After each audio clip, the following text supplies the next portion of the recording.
अगर अवैध हथियारों के नेटवर्क से कोई कड़ी जुड़ती है तो यह मामला और बड़ा रूप ले सकता है।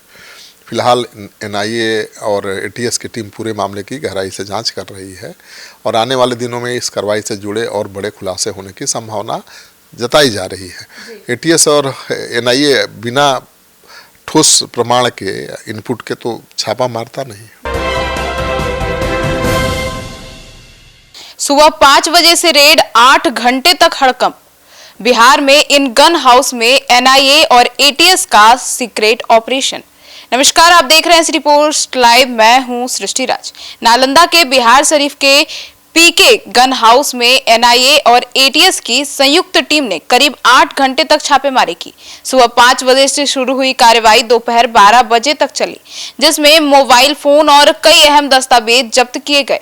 यह कार्रवाई अवैध हथियार और कारतूस की खरीद बिक्री से जुड़े इनपुट्स के आधार पर की गई। इससे पहले भी जिले के कई इलाकों में हथियारों को लेकर छापेमारी हो चुकी है। अब आइए विस्तार में जानते हैं पूरे मुद्दे के बारे में। Chief editor Shrikant Pratyush sir से। सर, गन हाउस में एनआईए और एटीएस सीक्रेट मीटिंग क्यों चलाया गया?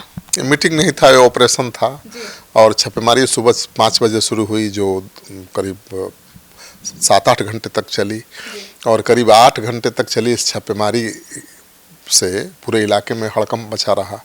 बड़ी संख्या में स्थानीय लोग मौके पर जुट गए थे।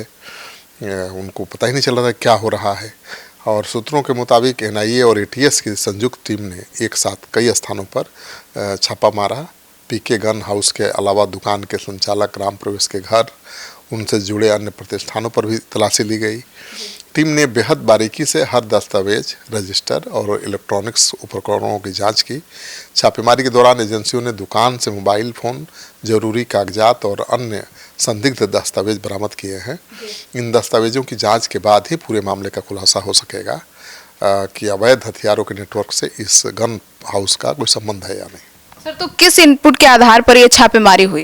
देखिए, बताया जा रहा है कि जी यह कार्रवाई अवैध हथियार और कारतूस की खरीद बिक्री से जुड़ी इनपुट के आधार पर की गई है और इससे पहले भी बिहार शरीफ, सोहसराय थाना क्षेत्र और भागन बिघा इलाके में हथियारों को लेकर छापेमारी की गई थी।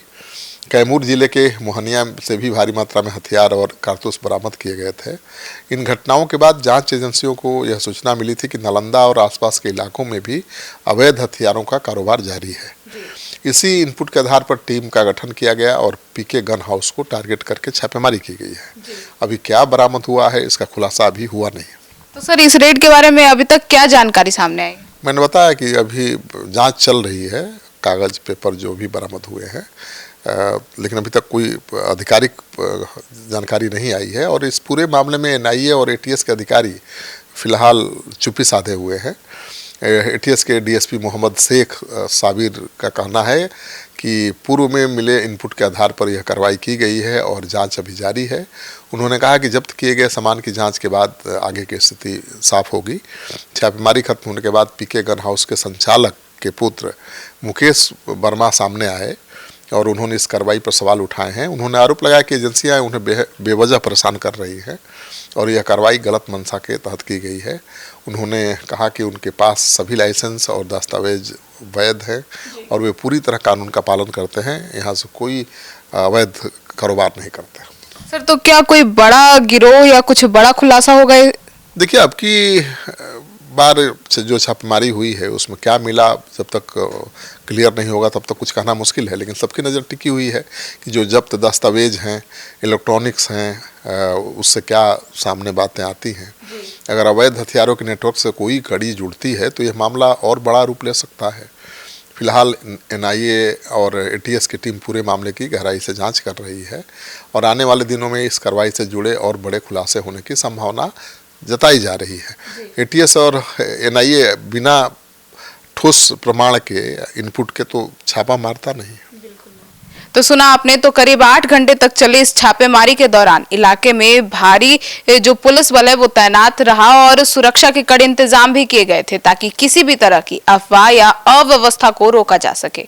स्थानीय लोगों के बीच इस कार्रवाई को लेकर तरह तरह की चर्चाएं होती रही। सच्चाई क्या है, जांच के बाद ही सामने आ पाएगा। अब देखना होगा कि इस पर क्या जानकारी सामने आती है। आपकी क्या राय है इस पूरे छापेमारी को लेकर? कमेंट सेक्शन में जरूर बताइएगा। धन्यवाद।